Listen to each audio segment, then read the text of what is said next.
Shalom.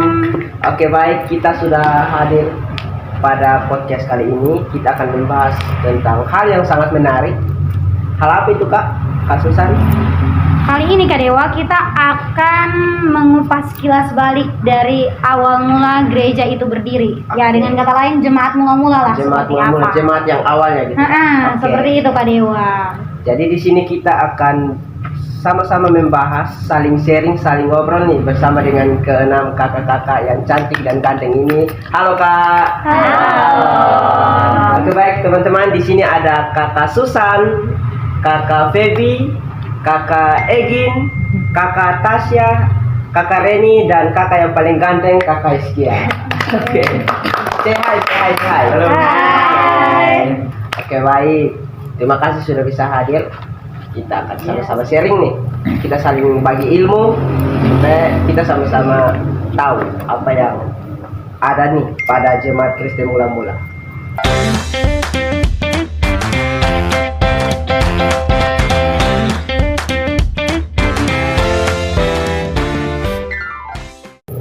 Oke, baik Kak Susan. Di sini kan kita akan membahas tentang jemaat Kristen mula-mula. Di sini ada 6 poin nih Kak Susan yang akan kita bahas bersama-sama nih. Oke, berarti hadirnya ke-6 narasumber Ya. ini untuk membahas setiap poin. Pas Kak sekali Dewa. dengan Oke. jumlah mereka 6, kita akan membahas 6 poin. Yang pertama itu keadaan jemaat Kristen mula-mula. Dari yang kita akan lihat bagaimana kondisi jemaat pada Ya, awal. Terus betul. yang berikut yang apa, kedua Kak Dewa? itu praktik komunis.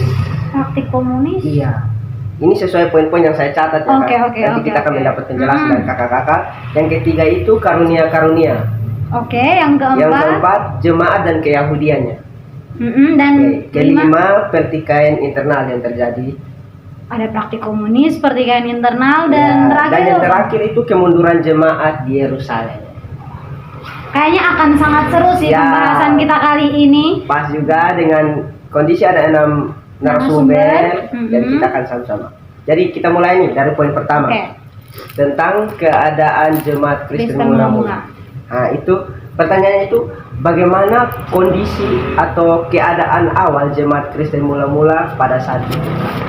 Ya, sebelum saya menjelaskan kondisi jemaat mula-mula, saya ingin menjelaskan bagaimana sejarah munculnya jemaat mula-mula ini. Oh, ada sejarahnya. Iya, jadi dimulai dari rasul-rasul Yesus bersaksi lewat mereka mendapatkan karunia Roh Kudus. Mereka bersaksi di Yerusalem, dan karena mereka bersaksi di Yerusalem, di situ ada sekitar 3.000 jiwa orang Yahudi dibaptis dalam agama Kristen. Dibaptis dalam. Lalu kalau dilihat dari perbandingan jemaat mula-mula saat itu dan jemaat sekarang ini, kita bisa ambil contoh dari kehadiran Roh Kudus. Jemaat mula-mula itu mereka bergantung pada Roh Kudus lewat mereka melihat dan mendengar pengajaran dan mujizat-mujizat dari rasul-rasul. Kalau dari jemaat sekarang, jemaat itu sudah merenungkan mengkontekstualisasikan Roh Kudus di zaman modern ini. Mereka mungkin bisa mengikuti pelayanan-pelayanan yang karismatik. Oke. Jadi seperti pembinaan rohani begitu ya, Kak? Ya, Oke. Jadi kalau begitu menurut Kak Hiskia sendiri, kira-kira yang paling sulit itu keadaan jemaat waktu itu, keadaan jemaat mula-mula, atau keadaan jemaat kita yang sekarang? oke. Menurut saya yang sulit itu di jemaat Kristen saat ini, Kak, karena kita sekarang kan memang sudah hidup di zaman ini dan perkembangan zaman sudah semakin maju. Contohnya kita main HP kan dengan kehiburan dan betul. itu dari HP itu akan menjauh dari kita punya pelayanan kalau dengan Tuhan. Dalam gereja saja masih ada yang main handphone. Ya. Oke, berarti secara tidak langsung teknologi ini menjadi salah satu tantangan terbesar bagi jemaat Kristen sekarang ya, Kak? Iya. Oke. Oh, jadi begitu ya Kak Susan. Ternyata dari Kakak Hiskia punya penjelasan yang tadi, ini bisa mengerti sedikit nih bahwa keadaan pada saat itu memang gembira, dipenuhi oleh Roh Kudus, Dan kalau kita mau lihat dengan perbedaan pada jemaat Zaman sekarang sekarang. itu memang sangat jauh. Sangat jauh. Bahkan Sangat jauh. kita menurut Hizkia kita sekarang yang seharusnya lebih prihatin ketimbang jemaat Betul. dulu. Walaupun kita zamannya sudah semakin Iya. maju, tapi belum tentu kita masih lebih bagus daripada jemaat Jemaat-jemaat pada yang saat itu. pertama. Oke, jadi terima kasih banyak Kakak Hizkia. Kita akan masuk pada pertanyaan poin kedua Oke. nih. Tentang apa Di tuh Kak sini Dewa? tuh tentang praktik komunis. Praktik komunis? Iya Kak, karena ini banyak orang yang di saat itu pada zaman itu menganggap bahwa jemaat Kristen mula-mula itu menerapkan konsep komunis. Nah, kok bisa terus? Itu benar atau tidak? Nah, ini kita mau mempertanyakan kepada kakak-kakak, apakah itu memang betul Kak? Oke, sebenarnya kalau mau dibilang praktik komunis itu tidak, karena orang-orang yang memiliki pandangan seperti itu mungkin karena mereka melihat pada waktu itu jemaat mula-mula itu ada sebagian yang menjual harta benda milik mereka lalu membagi-bagiannya kepada sesama mereka yang mungkin berkekurangan. Jadi sebenarnya itu tidak komunis, karena pembagian itu juga tidak diatur secara resmi dan itu juga tidak diharuskan. Jadi itu kembali kepada masing-masing orang apakah mereka ingin memberikan atau tidak. Gitu. Oh, jadi begitu ya Kak Feby. Ternyata yang memandang mereka komunis itu adalah orang-orang yang di luar jemaat Kristen yang punya pemahaman bahwa sebenarnya mereka itu melakukan praktik komunis, tapi sebenarnya tidak begitu.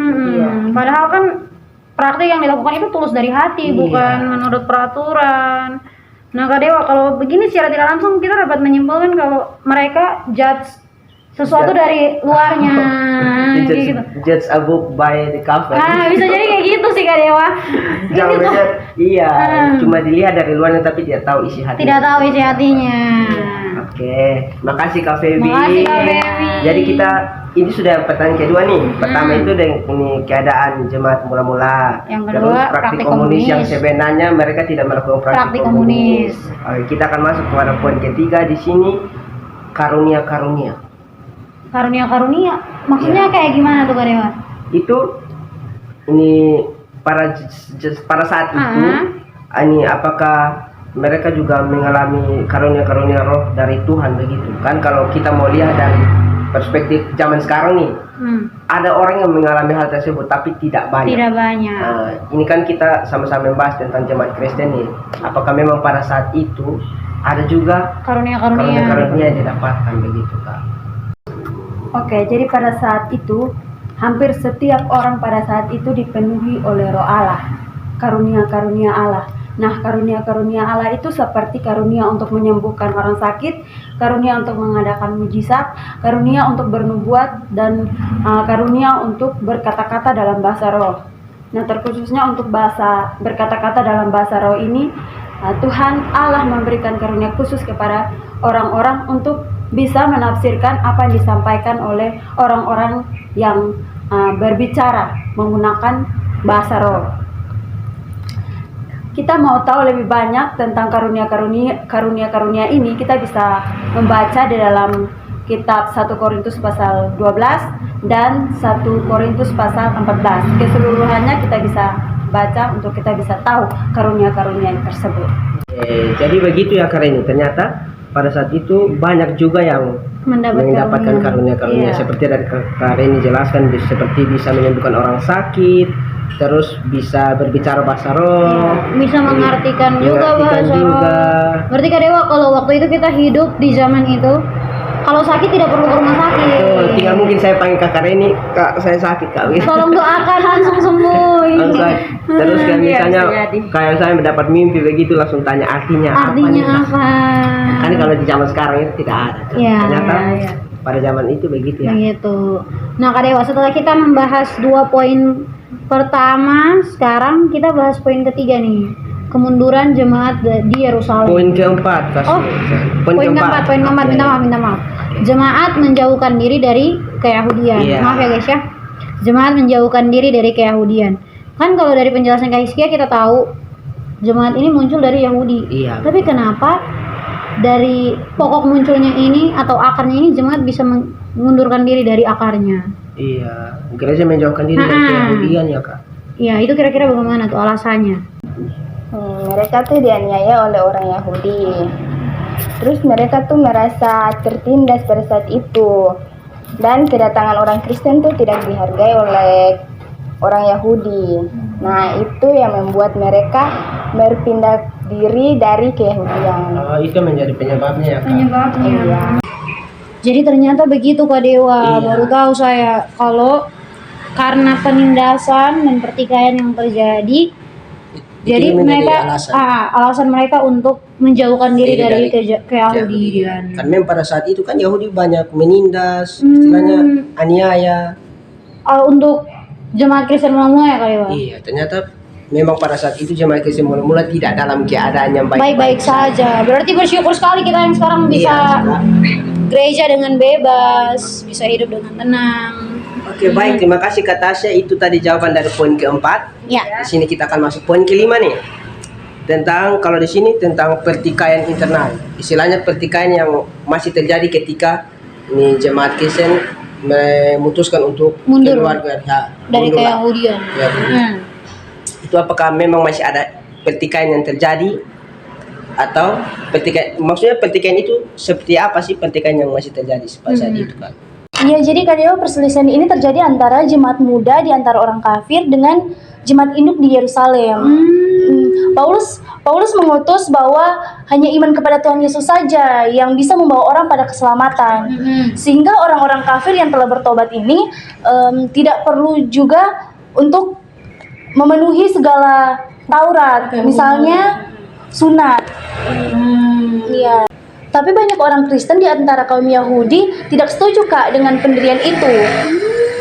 Pada persidangan di Yerusalem bisa kita lihat dalam Kisah Para Rasul 15, hal itu diperbincangkan. Terus sehingga kedua pihak sepakat untuk membebaskan orang-orang kafir yang masuk Kristen dari hukum Taurat ini, kecuali 4 hal yang wajib diperhatikan bisa kita lihat di Kisah Para Rasul 15 ayat 29. Kira-kira 4 hal yang diwajibkan itu apa Kak? Yang pertama tuh jangan makan yang sudah dipersembahkan kepada berhala, jangan makan darah, jangan makan hewan yang dicekik mati, dan mereka disuruh untuk menjauhkan diri dari percabulan. Oke, berarti kalau mereka melakukan 4 hal itu, mereka tidak perlu untuk melakukan seluruh hukum Taurat ya.